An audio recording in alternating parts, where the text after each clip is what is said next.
Somewhere I read of the freedom of assembly. Somewhere I read of the freedom of speech. Somewhere I read of the freedom of press.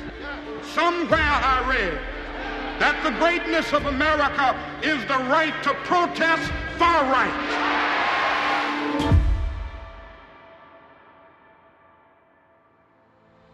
I want to ask you a question, and that is, what is in your life's blueprint? This is the most important and crucial period of your lives, for what you do now and what you decide now at this age may well determine which way your life shall go. And whenever a building is constructed, you usually have an architect who draws a blueprint. And that blueprint serves as the pattern, as the guide, as the model for those who are to build the building. And a building is not well erected without a good, sound, and solid blueprint. Now, each of you is in the process of building the structure of your lives. And the question is whether you have a proper, a solid, and a sound blueprint. And I want to suggest some of the things that should be in your life's blueprint. Number one in your life's blueprint should be a deep belief in your own dignity, your own worth, and your own somebodyness. Don't allow anybody to make you feel that you are nobody. Always feel that you count. Always feel that you have worth. And always feel that your life has ultimate significance. Now that means that you should not be ashamed of your color. You know, it's very unfortunate that in so many instances our society has placed a stigma on the Negro's color. And you know, there are some Negroes who are ashamed of themselves. Don't be ashamed of your color. Don't be ashamed of your biological features. Somehow you must be able to say in your own lives and really believe it, I am black but beautiful, and believe it in your heart. And therefore you need not be lured into purchasing cosmetics advertised to make you lighter.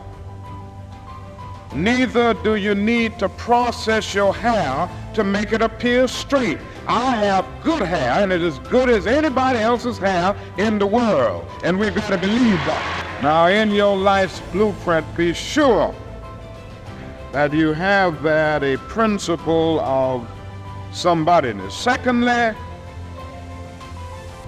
in your life's blueprint, you must have as a basic principle the determination to achieve excellence in your various fields of endeavor.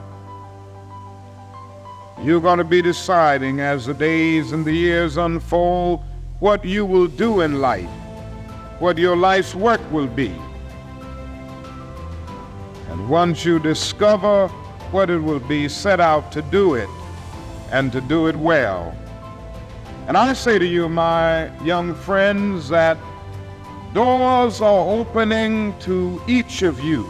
Doors of opportunity are opening to each of you that were not open to your mothers and to your fathers. And the great challenge facing you is to be ready to enter these doors as they open. And so I would urge you to study hard, to burn the midnight oil. I would say to you, don't drop out of school, and I understand all of the sociological reasons why we often drop out of school. But I urge you, in spite of your economic plight, in spite of the situation that you are forced to live so often with intolerable conditions, stay in school. And when you discover what you're going to be in life, set out to do it as if God Almighty called you at this particular moment in history to do it. And just don't set out to do a good Negro job, but do a good job that anybody could do. Don't set out to be just a good Negro doctor, a good Negro lawyer, a good Negro school teacher, a good Negro preacher, a good Negro barber, a beautician, a good Negro skilled laborer. For if you set out to do that, you have already flunked your matriculation exam for entrance into the University of Integration. Set out to do a good job, and do that job so well that the living, the dead, or the unborn couldn't do it any better. It falls your lot to be a street sweeper.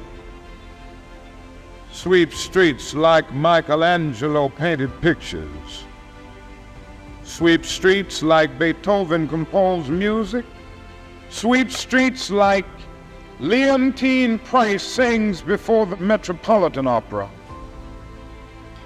Sweep streets like Shakespeare wrote poetry. Sweep streets so well that all the host of heaven and earth will have to pause and say, here lived a great street sweeper who swept his job well. If you can't be a pine on the top of the hill, be a scrub in the valley. But be the best little scrub on the side of the rill. Be a bush if you can't be a tree. If you can't be a highway, just be a trail. If you can't be the sun, be a star. For it isn't by size that you win or you fail. Be the best of whatever you are. We already have some noble examples of black men and black women who demonstrated to us that human nature cannot be cataloged. They in their own lives have walked through long and desolate nights of oppression, and yet they've risen up and plunged against cloud-filled nights of affliction, new and blazing stars of inspiration. And so from an old slave cabin of Virginia's hills, Booker T. Washington rose up, be one of America's great leaders. He lit a torch in Alabama, and darkness fled in that setting. Yes, you should know this because it's in your own city. From a poverty-stricken area of Philadelphia, Pennsylvania, Marian Anderson rose up to be the world's greatest contralto, so that a Toscanini could say that a voice like this comes only once in a century. And Sibelius of Finland could say, my roof is too low for such a voice, from the red hills of Gordon County, Georgia. And the arms of a mother who could neither read nor write, Roland Hayes rose up to be one of the world's great singers and carried his melodious voice into the palaces and mansions of kings and queens. From crippling circumstances, there came a George Washington Carver to carve for himself an imperishable niche in the annals of science. There was a star in the diplomatic sky, and then came Ralph Bunce, the grandson of a slave preacher. And he reached up and grabbed it and allowed it to shine in his life with all of its scintillating beauty. There was a star in the athletic sky. Then came Jackie Robinson in his day and Willie Mays in his day with their powerful bats and their calm spirits. Then came Jesse Owens with his fleet and dashing feet. Then came Joe Louis and Muhammad Ali with their educated fists. All of them came to tell us that we can be somebody, and to justify the conviction of the poet, fleecy locks and black complexion cannot forfeit nature's claim. Skin may differ, but affection dwells in black and white the same. And if I were so tall as to reach the pole, or to grasp the ocean at a span, I must be measured by my soul. The mind is the standard of the man. Finally, in your life's blueprint must be a commitment to the eternal principles of beauty, love, and justice. Don't allow anybody to pull you so low as to make you hate them. Don't allow anybody to cause you to lose your self-respect to the point that you do not struggle for justice. However young you are, you have a responsibility to seek to make your nation a better nation in which to live.